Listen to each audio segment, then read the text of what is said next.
Bank খাতে তারল্য সংকট কমছে না, অন্যদিকে ঘাটতি বাজেট মেটাতে ব্যাংক ঋণ নির্ভরতায় তারল্য পরিস্থিতি আরও বাড়ার শঙ্কা রয়েছে। এদিকে এনবিআরে অবাস্তব লক্ষ্যমাত্রা, দুর্বল বাস্তবায়ন ও করদাতাদের আস্থার সংকটে রাজস্ব আদায়ের লক্ষ্যমাত্রা পূরণ হয় না টানা কয়েক বছর। এসব নিয়ে আলোচনা করব, সঙ্গে থাকছে মুদ্রাবাজার, চালের বাজার, আলোচনা করব দেশের শেয়ার বাজার বিনিয়োগ লেনদেন নিয়েও, থাকছি বন্দর ও হাটের খবর।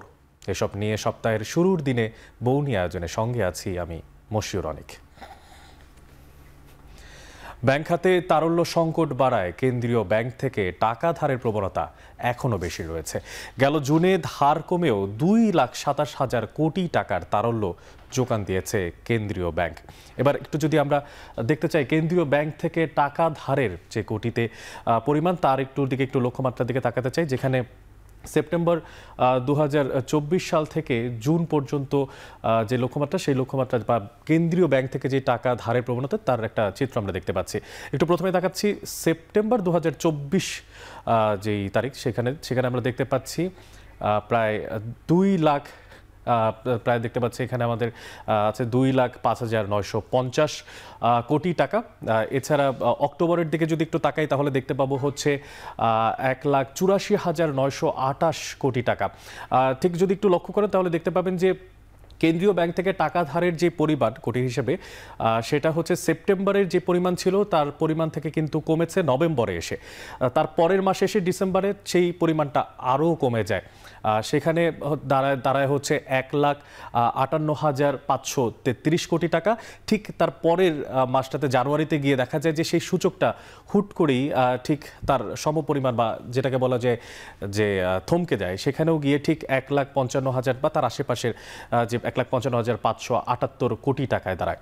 এরপরেই একটা পরিবর্তন দেখতে পাওয়া যায়। পরিবর্তনটা হচ্ছে কেন্দ্রীয় ব্যাংক থেকে যেই টাকা ধার দেওয়া হয় সেই ধারের পরিমাণটাতে ফেব্রুয়ারিতে গিয়ে সেই পরিমাণটা ধার দেওয়ার যে পরিমাণ সেটা বেশ অনেকটা বেড়ে যায়। সেটার পরিমাণ সূচকটা গিয়ে দাঁড়ায় হচ্ছে 1,88,000 টাকা প্রায়।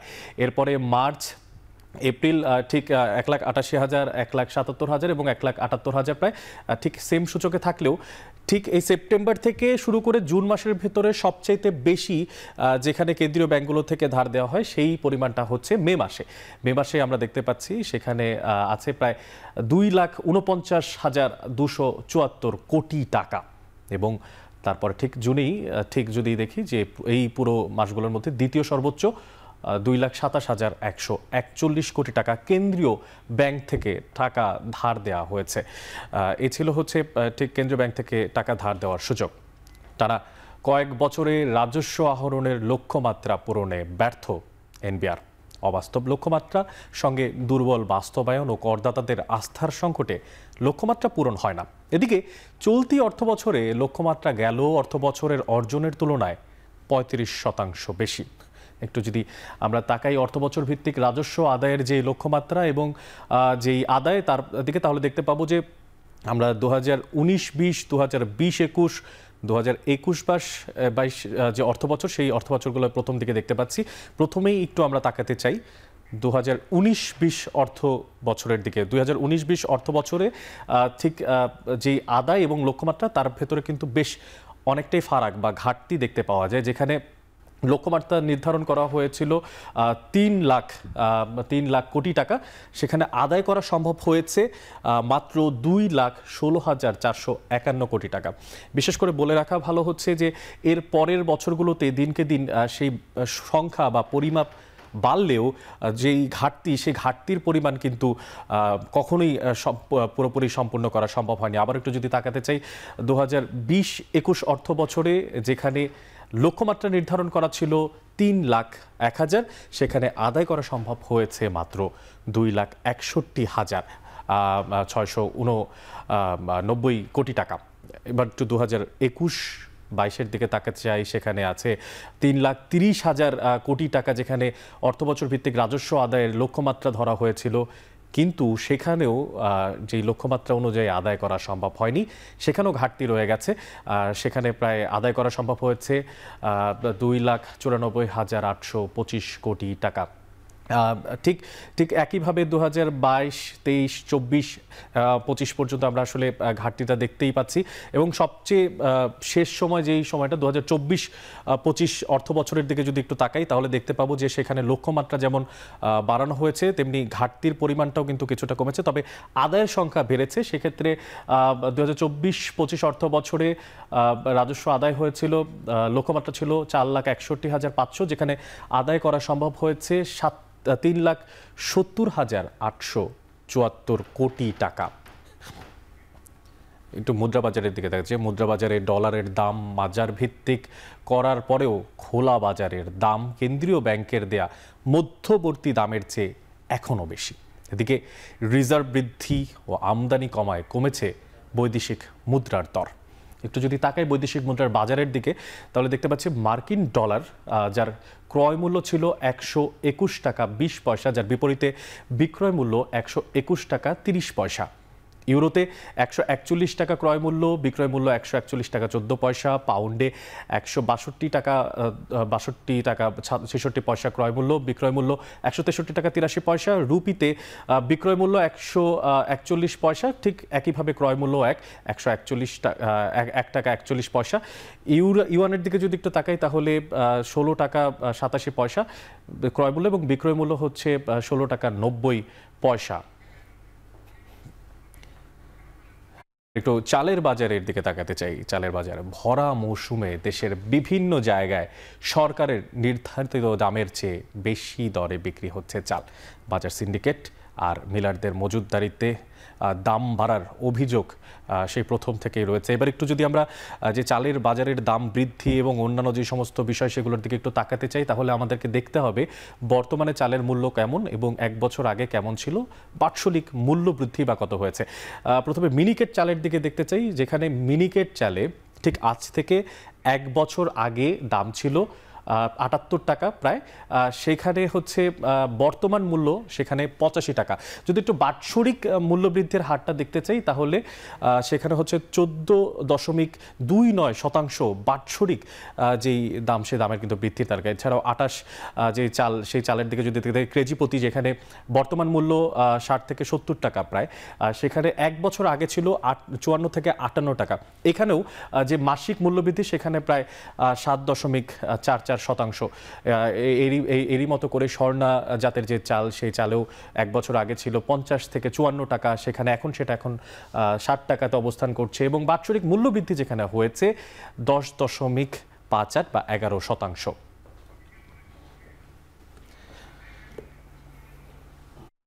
বাংলাদেশের আরও 3টি তৈরি পোশাক কারখানা পরিবেশ বান্ধব সনদ পেয়েছে। আর এই নিয়ে বাংলাদেশের মোট 253টি কারখানা পরিবেশ বান্ধব সনদ পেল।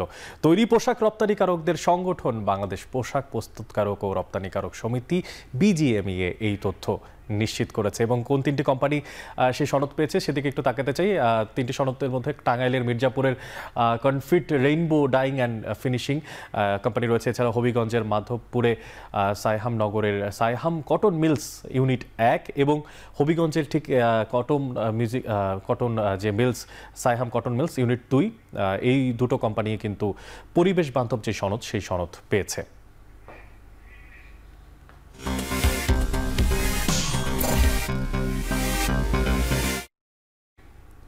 ঘুরে দাঁড়াচ্ছে দেশের পুঁজিবাজার। প্রধান পুঁজিবাজার ঢাকা স্টক এক্সচেঞ্জে গেল সপ্তাহের শেষ 3 কার্যদিবসে এই সূচক ঊর্ধ্বমুখী ছিল, লেনদেন ও মূলধনও বেড়েছিল। চলতি সপ্তাহের প্রথম কার্যদিবসে দেশের প্রধান পুঁজিবাজার ঢাকা স্টক এক্সচেঞ্জ সবশেষ অবস্থা জানতে সরাসরি দেখে নেব DSS এর ওয়েবসাইট। ঢাকা স্টক এক্সচেঞ্জের ওয়েবসাইটের দিকে তাকিয়ে আমি প্রথমেই বাম দিকের এই অংশটাতে তাকাতে চাই, যেখানে যে মূল সূচক, সে মূল সূচকের কথা কিন্তু উল্লেখ করা আছে। মূল সূচকের যদি আমি বলি, তাহলে 5,191 পয়েন্ট ঠিক আজকে আছে, যেখানে 54 পয়েন্ট কিন্তু বেড়েছে ঠিক এই সূচকের জায়গাতে মূল সূচকে। এরপরেই আমরা দেখতে পাচ্ছি সরিয়া ভিত্তিক যেই ঢাকা স্টক এক্সচেঞ্জের যে কোম্পানিগুলো, সেখানে 1,137 পয়েন্টের মধ্যে কিন্তু 17 পয়েন্ট কিন্তু বেড়েছে। এছাড়া এছাড়াও দেখতে পাচ্ছি সর্বোচ্চ যে ঢাকা স্টক এক্সচেঞ্জের 30টা কোম্পানি তাদের সূচকের মাত্রা কিন্তু 1973, আর যেখানে বেড়েছে হচ্ছে 36 পয়েন্ট। এরপরেই একটু তাকাতে চাই যে টোটাল ট্রেড হয়েছে যেখানে টাকার পরিমাণে 587 কোটি টাকা এখন পর্যন্ত ট্রেড হয়েছে সবকিছু মিলিয়ে ঢাকা স্টক এক্সচেঞ্জে, এবং যেখানে এখন পর্যন্ত ঊর্ধ্বগতিতে ছিল বা ঊর্ধ্বমাত্রার সূচকে ছিল 209টি কোম্পানি, এবং দাম কমেছে 119টি কোম্পানির। এছাড়াও অপরিবর্তিত রয়েছে 67টি কোম্পানির। এদিকে চলতি সপ্তাহে বেশ কিছু কোম্পানি বার্ষিক পর্ষদ সভার তারিখ ঘোষণা করেছে। এক নজরে দেখে নিতে চাই ঠিক কোন কোন কোম্পানিগুলো বার্ষিক পর্ষদের যে তারিখ সেটা ঘোষণা করেছে। Bangladesh national insurance company limited 21 July 2025 কিন্তু তারা তারিখ ঘোষণা করেছে। ন্যাশনাল ব্যাংক লিমিটেড তার ঠিক একদিন পরে 22 জুলাই। এছাড়াও তার একদিন পরে সোনালী লাইফ ইন্স্যুরেন্স কোম্পানি লিমিটেড, তারাও কিন্তু তাদের বার্ষিক পর্ষদের সভা যে তারিখ সেটা ঘোষণা করেছে। এছাড়া হচ্ছে Bangladesh industrial finance limited company 23 July, এবং হাইডেলবার্গ ম্যাটেরিয়ালস বাংলাদেশ পিএলসি তাদের যে বার্ষিক পরিষদ সভা সেটা 24 জুলাই তারা ঘোষণা করেছে।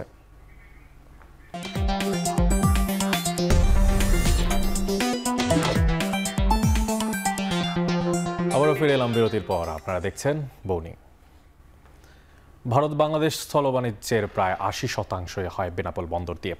এই বন্দর দিয়ে বছরে প্রায় 40,000 কোটি টাকার পণ্য আমদানি ও 8,000 কোটি টাকার পণ্য রপ্তানি হয়। দ্বিপাক্ষিক এই বাণিজ্যিক কার্যক্রম থেকে বিপুল রাজস্ব পায় সরকার। এ নিয়ে আরও জানাতে বেনাপোল স্থলবন্দর থেকে আমাদের সঙ্গে যুক্ত হচ্ছেন সহকর্মী রিপন হোসেন। রিপন, আপনার মাধ্যমে জানতে চাই যে ঠিক বেনাপোল বন্দর দিয়ে ঠিক কত পরিমাণ যেই রপ্তানি হয় এবং যে সমস্ত সমীক্ষাগুলো আপনার মাধ্যমে আমরা জানতে চাই।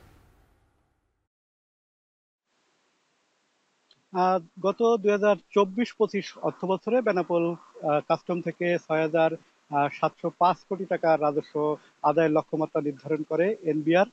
সেক্ষেত্রে রাজস্ব আদায় হয়েছে 7,021 কোটি 51 লাখ টাকা। সেই যে লক্ষ্যমাত্রার চেয়ে প্রায় 317 কোটি টাকা বেশি কিন্তু রাজস্ব আদায় করেছে সরকার। অনুরূপভাবে 2023-24 অর্থ বছরে 5,948 কোটি টাকার লক্ষ্যমাত্রা নির্ধারণ করেছিল এনআরবিআর। সেক্ষেত্রে আদায় হয়েছে 6,167 কোটি 38 লাখ টাকা। এই অবস্থায় আসলে এই বেনাপোল বন্দর দিয়ে আমরা দেখছি যে প্রতি বছর যে রাজস্ব আদায় সেটি কিন্তু বেড়ে গেছে। যারা ব্যবসায় রয়েছেন তারা বলছেন যে বন্দরের স্বচ্ছতা, জবাবদিহিতা, এই সমস্ত কারণে এই বন্দরের যে রাজস্ব আদায় সেটি বাড়ছে। বছরে এখান থেকে কিন্তু প্রায় 50,000 কোটি টাকার যে পণ্য আমদানি রপ্তানি হয়ে থাকে এই বন্দর দিয়ে। আপনি বলছিলেন যে সবচেয়ে যে স্থল বন্দরের 80% পণ্য কিন্তু এই বন্দর দিয়ে আমদানি রপ্তানি হয়ে থাকে। সব মিলে আরো সুযোগ সুবিধা পালে এই বন্দরে আরো আমদানি রপ্তানি বাড়বে, রাজস্ব বাড়বে। এই ছিল এখান থেকে আমার কাছে সর্বশেষ অনেক। আমাদের সঙ্গে বেনাপোল থেকে যুক্ত ছিলেন সহকর্মী রিপন হোসেন।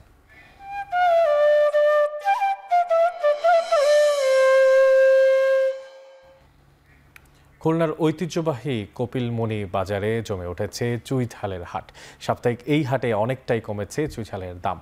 কোরবানি ঈদের পর কেজিতে প্রায় 300 টাকা কমে বিক্রি হচ্ছে 500 থেকে 600 টাকা কেজি দরে।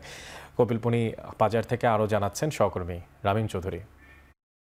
আমরা এই মুহূর্তে রয়েছি খুলনার পাইকগাছা উপজেলার একটি ঐতিহ্যবাহী বাজার কপিলমুনি বাজারে, এবং এই বাজারে কিন্তু প্রতি সপ্তাহের রবিবার এবং বৃহস্পতিবারে হাট বসে। একইভাবে এই দিনেই কিন্তু হাট বসে এখানকার চুইঝালের, এবং এই চুইঝাল কিন্তু এখানে বেশ জনপ্রিয়। এবং এখানে যে চুইঝাল আছে এখানকার ব্যবসায়ীদের সাথে আমরা কথা বলেছি, তারা যেটি বলছেন যে মূলত এই বছর কিন্তু চুইঝালের দাম বেশ চড়া গিয়েছে ঈদের সময়।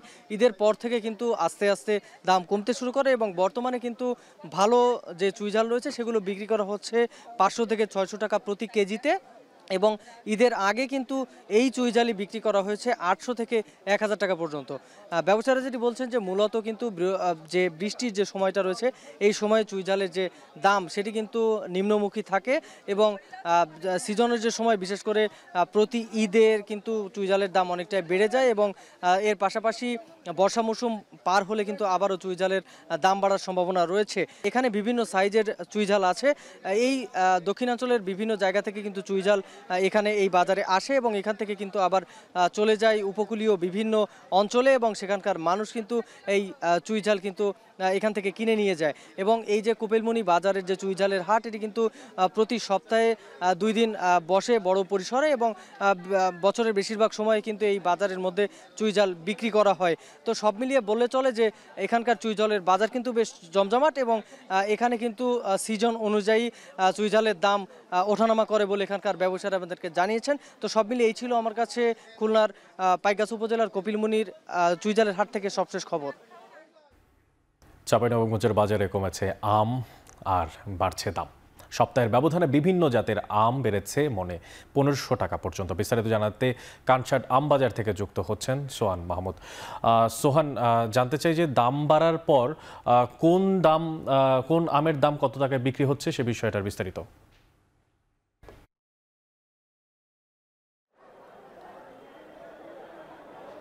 অনেক সকাল থেকে আমরা অবস্থান করছি চাঁপাইনবাবগঞ্জের সবচেয়ে বড় আমের বাজার কানসাট আম বাজারে।